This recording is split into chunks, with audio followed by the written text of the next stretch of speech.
Hello and welcome to sports Yaari. और बात करेंगे बेन स्टोक्स की, जिन्होंने ओडीआई फॉर्मेट से रिटायरमेंट अनाउंस किया है। इस पूरे वीडियो में जो अलग अलग पहलू हैं उन पर बात करेंगे। एक तो बेन स्टोक्स की जो ग्रेटनेस है वो क्या है और कैसे 3000 तक ही रन है ओडीआई क्रिकेट में, लेकिन वो इंपैक्ट इतना ज्यादा बड़ा क्यों है बेन स्टोक्स का, उनकी लाइफ के और ये कह सकते हैं इंग्लैंड क्रिकेट हिस्ट्री के सबसे इंपॉर्टेंट 465 रन कौन से थे, और उनके रिटायरमेंट से जो एक चर्चा हो रही है कि ओडीआई क्रिकेट क्या धीरे धीरे इस तरीके से खत्म हो जाएगा या ओडीआई क्रिकेट प्रायोरिटी लिस्ट में प्लेयर्स के लिए, व्यूअर्स के लिए, आईसीसी के लिए, बोर्ड्स के लिए कहां पर है, क्या ये एक खतरा बहुत बड़ा बनते जा रहा है, इन सब पर बात करेंगे। लेकिन सबसे पहले बता दें कि बेन स्टोक्स अभी उनकी उम्र 31 साल ही है। अब ऐसा भी नहीं है कि अगला वर्ल्ड कप जो है ओडीआई का, जो कि हर खिलाड़ी की मोटिवेशन रहती है, वो बहुत ज्यादा दूर है।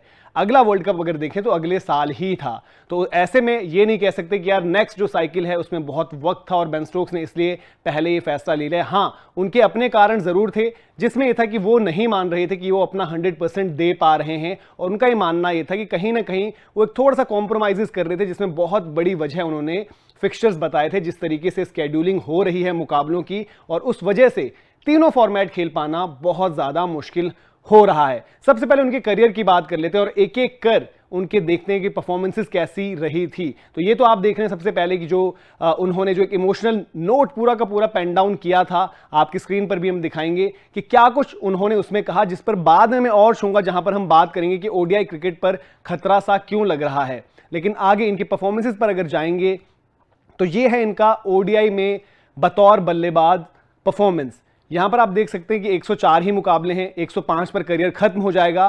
साउथ अफ्रीका के अगेंस्ट जो पहला मुकाबला है डरहम में, अपने घर पर आखिरी खेलेंगे और वहां से विदाई ले लेंगे। एवरेज 39.44, जैसे मैंने बोला कि 3000 से भी कम रन हैं, लेकिन इंपैक्ट, इतना ज्यादा इंपैक्ट कैसे छोड़ा इस पर बात करेंगे। 3 शतक, 21 अर्धशतक, उनमें से काफी इंपॉर्टेंट पारियां जो आई थी वर्ल्ड कप्स में भी, उन पर भी आगे बात करेंगे। बेस्ट है 102 नॉट आउट।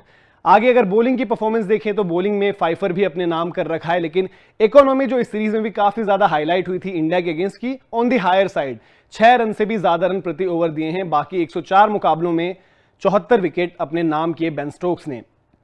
अब बात करते हैं बेन स्टोक्स के करियर की, जो सबसे बड़ी एक हाईलाइट रही है लिमिटेड ओवर्स फॉर्मेट में, और वहां पर आपको बताएंगे कि क्या कुछ है जो उन्हें और ज्यादा खास बनाता है, और ज्यादा इंपैक्टफुल बनाता है। और जो 465 रनों की हम बात कर रहे थे, वो न सिर्फ बेन स्टोक्स के करियर में बल्कि इंग्लैंड क्रिकेट में भी कितने ज्यादा इंपॉर्टेंट हैं और उनकी सिग्निफिकेंस क्या है। तो अगली स्लाइड आपको दिखाते हैं, जहां पर है बेन स्टोक्स ने सिर्फ एक ही वर्ल्ड कप खेला है, और वो क्या खूब खेला है। वो वर्ल्ड कप उन्होंने अपनी परफॉर्मेंसेस से इंग्लैंड को जितवाया था। इसमें आप देखिए 10 इनिंग्स उनको मिली, 465 रन, 66 का एवरेज है, 93 की स्ट्राइक रेट, हाईएस्ट है 89। आगे बढ़ेंगे तो बॉलिंग परफॉर्मेंस भी इकोनॉमिकल बड़े रहे थे, और विकेटें अगर हम देखेंगे अगली स्लाइड पर तो 7 ही विकेट उनकी थी, लेकिन इकोनॉमी अच्छी थी। बॉलिंग से ऐसा नहीं था कि बहुत ज्यादा कॉन्ट्रीब्यूशन थी, लेकिन उस वर्ल्ड कप से पहले जब विजय शंकर की चर्चा हुई थी और 3D करके वहां पर जो एक बात निकली थी एमएसके प्रसाद के मुंह से, उस 3D का जो पूरा एग्जीबिशन है वो बेन स्टोक्स ने उस वर्ल्ड कप में दिखाया। अब जो अगली 2 स्लाइड्स हैं वो आपको बताएंगी बेन स्टोक्स का इंपैक्ट। तो देखते हैं अगली स्लाइड में क्या है। यह है वर्ल्ड कप में 1 बाय 1 उनका इनिंग्स ब्रेकअप। साउथ अफ्रीका के अगेंस्ट पहला मुकाबला, थोड़ी सी ट्रिकी सिचुएशन में थी इंग्लैंड, वहां पर 89 रन उन्होंने वहां पर करे, और उन्होंने उसके साथ साथ 2 विकेटें भी निकाली थी। और फेलिक्वायो का कैच कोई कैसे भूल सकता है, जिस पर नासिर हुसैन की commentary, Ben Stokes you can not do that, वो पूरे तरीके से वायरल भी हो गई थी, और बड़ी जबरदस्त कैच थी, और वो 3D उन्होंने पहले ही मैच में दिखा दिया था। फिर अगर आप परफॉर्मेंसेस देखेंगे तो उस तरीके से नहीं आई। 13 रन, विकेट कोई नहीं है। बांग्लादेश के अगेंस्ट 6 रन हैं, 3 विकेटें। वेस्ट इंडीज के अगेंस्ट 10 नॉट आउट, कोई विकेट नहीं है। अफगानिस्तान के अगेंस्ट भी 2 रन। लेकिन अब जब बिजनेस एंड था, श्रीलंका के अगेंस्ट 82 रनों की नॉट आउट पारी, इंग्लैंड मैच हार गया था। फिर आगे आप बढ़ेंगे, ऑस्ट्रेलिया के अगेंस्ट 89 रन, यहां पर भी मैच हार गए थे। यहां से थे इंग्लैंड के एक तरीके से बहुत ही इंपॉर्टेंट मैचेस, और इंग्लैंड बाहर भी हो सकती थी।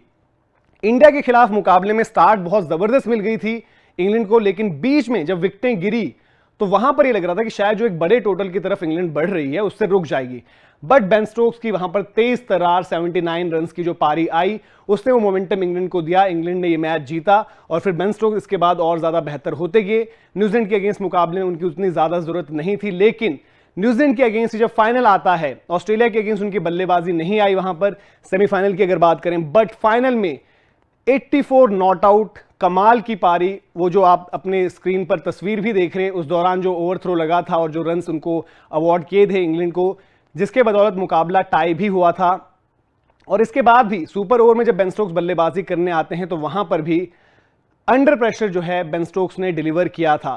तो ये तो थी बेन स्टोक्स की करियर हाइलाइट्स, और कैसे जो हम बात करते थे कि बहुत ज्यादा अगर आप देखें आंकड़ों के लिहाज से कोई बहुत शानदार करियर नहीं है, लेकिन जैसे हम हमेशा कहते हैं स्टोक्स के साथ, man for the big occasion. और यहां पर भी वर्ल्ड कप में भी देखिए, peeking at the right time, सबसे क्रंच मैचेस में सबसे तगड़ी परफॉर्मेंस आती है बेन स्टोक्स के बल्ले से। Player of the match final में भी वो थे। और उनकी ओडीआई अगर बात करें, अगर हम देखें बीते कुछ टाइम में भी फॉर्मेट वाइज अगर आप अलग अलग देखें, तो शायद वो बेस्ट फॉर्मेट उनके लिए ओडीआई क्रिकेट ही था। बल्ले से तो स्पेसिफिकली हम बात कर ही सकते हैं, बॉलिंग में हाँ थोड़ी सी इकोनॉमी ज्यादा थी, लेकिन फिर भी बेन स्टोक्स ने ओडीआई क्रिकेट क्यों छोड़ा और क्यों अब ओडीआई क्रिकेट पर सवाल हो चुके हैं, इसके लिए जरूरी है उनका ये जो इमोशनल नोट पूरा का पूरा हमने बताया था, उस पर एक नजर डालें कि उस नोट में क्या कुछ बेन स्टोक्स ने लिखा है। उसकी सबसे इंपॉर्टेंट लाइंस जो हैं उन पर बात करेंगे। तो आपकी स्क्रीन पर जो है वो नोट एक बारी दिखा देते हैं जहां पर बेन स्टोक्स ने ये पंक्तियां लिखी। तो अगर इसी में आप तीसरे पैरा में जाएं जिसकी हमने बात करी है, यहां पर अगर आप देखेंगे ध्यान से तो लिखा हुआ है particularly, 3 formats are just unsustainable for me now. Not only do I feel that my body is letting me down because of the schedule and what is expected of us, but I also feel that I am taking the place of another player who can give Josh and the rest of the team their all. It's time for someone else to progress as a cricketer and make incredible memories like I have over the past 11 years. तो यहां पर Ben Stokes साफ एक चीज ये कह रहे हैं कि तीनों फॉर्मेट्स खेलना इस वक्त पर बहुत मुश्किल भी हो जा रहा है, और जिस तरीके से स्केड्यूल है वो बहुत ही ज्यादा डिमांडिंग हो जा रहा है। और जैसे एक बार फिर से बता दूं कि 31 साल की उम्र है, ऐसा भी नहीं है कि बहुत ज़्यादा इंजरीज कोई जूझ रहे हों, कोई बैक इंजरी है जो लगातार परेशान कर रही है, ऐसी भी चीज़ नहीं है। मेंटल हेल्थ के रिलेटेड ज़रूर एक ब्रेक लिया था, और साथ ही साथ जब आईपीएल में खेले थे आखिरी बारी तो फिंगर इंजरी हुई थी, लेकिन ऐसी कोई चीज़ नहीं थी कि जो बार बार सता रही है, बट स्केड्यूलिंग उन्होंने मैंशन करी है। और आज जब हम बात कर रहे हैं, कल बीते हुए कल में इंग्लैंड ने एक मुकाबला खेला है वनडे का, और आने वाले कल में भी इंग्लैंड ने एक मुकाबला खेलना है। तो इस तरीके से आप देख सकते हैं कि स्केड्यूलिंग कितनी पैक्ड है, जहां पर बेन स्टोक्स ने बोला है कि मुझे नहीं लग पा रहा है कि वो उस तरीके से मैं खेल सकता हूं लगातार। और साथ ही उन्होंने ये भी एडमिट किया कि मुझे लगता है कोई और खिलाड़ी जो यहां पर फिल इन करेगा वो मुझसे बेहतर परफॉर्मेंसेस दे सकता है। तो ये इंपॉर्टेंट पॉइंट है। अब ओडीआई क्रिकेट पर खतरा क्यों है, ओडीआई क्रिकेट के फ्यूचर को लेकर क्यों बात चल रही है, इसके लिए देखते हैं प्रज्ञान ओझा का ये ट्वीट, जहां पर उन्होंने कुछ जो चीजें लिखी हैं उसकी लगातार चर्चा जो है अभी हो रही है। तो प्रज्ञान ओझा लिखते हैं, we were worried about test cricket's future but the future of ODI looks uncertain. In future we may see many cricketers preferring to move away from this format. तो यहां पर प्रज्ञान ओझा साफ कह रहे हैं कि टेस्ट को लेकर बड़ी चिंता की बात हो रही थी, लेकिन अब ओडीआईज में ऐसा हो सकता है कि आपको दिखें कि खिलाड़ी ओडीआई से संन्यास ले लें और इसी रूट पर चले जाएं, जिस तरीके से बेन स्टोक्स ने एक कदम लिया है।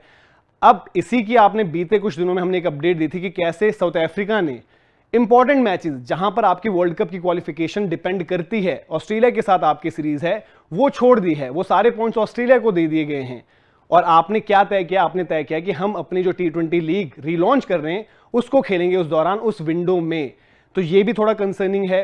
ओडीआई क्रिकेट को जिंदा रखने के लिए जो ओडीआई सुपर लीग का फॉर्मूला था वो भी स्क्रैप कर दिया गया है, यानी कि ये पहला और आखिरी ही इस तरीके का जो है साइकिल रहेगा जहां पर ओडीआई सुपर लीग के बेसिस पर टीम्स का क्वालिफिकेशन डिसाइड होगा। आगे फिर आप आने वाले जो साइकिल आ रही है उसमें बात सामने आ चुकी है कि एफटीपी में ट्राई सीरीज रखी गई है ताकि थोड़ा सा जो है और ज्यादा उसको इंगेजिंग रखा जाए और लोगों में जो है दिलचस्पी बनी रहे।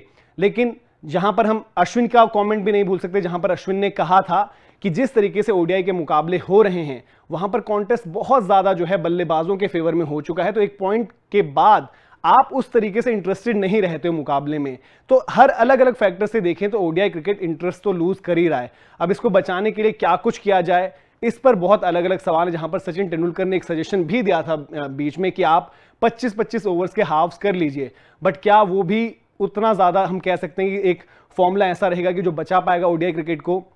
लेकिन इस सब के बीच इंपॉर्टेंट तो यही है कि बोर्ड्स ने जिस तरीके से स्केड्यूलिंग की है, बीते कुछ टाइम में ये जरूर एक फैक्टर था कि कोविड की वजह से आपको बहुत ज्यादा ही पैक्ड कैलेंडर हो गया था सारे क्रिकेट बोर्ड्स का, क्योंकि क्रिकेट जो मिस हुई थी उसकी भरपाई करनी थी। बट आने वाले समय में एफटीपी में यही नजर आ रहा है कि जो T20 लीग्स के लिए विंडो है अलग अलग क्रिकेट बोर्ड्स की, उसको प्रायोरिटाइज किया गया है, वहां पर बाकी लिमिटेड ओवर्स फॉर्मेट की क्रिकेट नहीं रखी गई है। तो उसके बाद जब भी आपका कैलेंडर रहेगा, और ऑब्वियसली हर एक साल में एक आईसीसी इवेंट है ही वहां पर, तो आपको ये स्केड्यूलिंग के लिए तो जद्दोजहद जो है वो बनी रहेगी। और इस वजह से जो है, और ओडीआई क्रिकेट जो कॉन्टेक्स्ट खो रहा है, जो कॉन्टेस्ट नहीं हो पा रहे हैं उस तरीके से, उस वजह से भी इंटरेस्ट कम हो रहा है। और जो हम मनी मेकिंग प्रोसेस कहते हैं, जो पैसे के लिहाज से हम देखते हैं, बिजनेस मॉडल के तौर पर भी ओडीआई क्रिकेट का फॉर्मूला उतना ज्यादा सक्सेसफुल नजर नहीं आ रहा है।